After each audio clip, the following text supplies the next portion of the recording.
Government pledge £1 million to help Bury fans to buy back Gigg Lane. A fan-led attempt to return Bury FC to life has taken a great step forward after the government pledged £1 million towards a bid to buy back Gigg Lane. The funding, announced as part of the community ownership fund run by the Department for Levelling Up, will be matched against money raised by a consortium of bidders led by two supporters groups and the US-based benefactor Peter Alexander. Sources close to the deal say they hope it will now be completed imminently. The purchase of Gigg Lane would herald the possibility of Bury returning to competition at the start of the 2022-23 season, 3 years after the club went into liquidation. It would also see the stadium transformed into a community hub with an all-weather pitch and gym installed for public use, and the redevelopment of the Manchester Road stand to accommodate NHS services. Matthew Pickup of the Est1885 supporter group, which has helped drive the proposed deal, said a return to Gigg Lane was agonizingly close.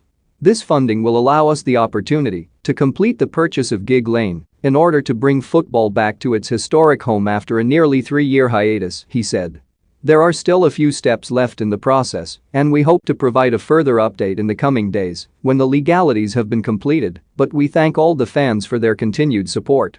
Michael Gove, the Secretary of State for Levelling Up, said, "The collapse of Bury FC is a stain on English football and the result of the game being ripped out of the hands of the supporters and communities who made it what it is by big business and corporate interest.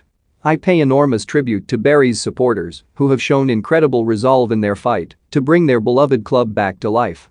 By helping rescue the historic Gigg Lane Stadium, we are helping to put power back into their hands and securing a cherished asset for the wider community." Further negotiations over the bid will now take place between the bidders and Bury Council, which has committed to contributing funds to the deal. Tamor Tarek, the deputy leader of Bury Council, said, "This is an important day, but we need to renew our efforts to get over the line. If a deal is done, an application must then be submitted to the Football Association for a return to competition and a specific division agreed for the club to compete in. After that, Bury FC will finally be able to complete its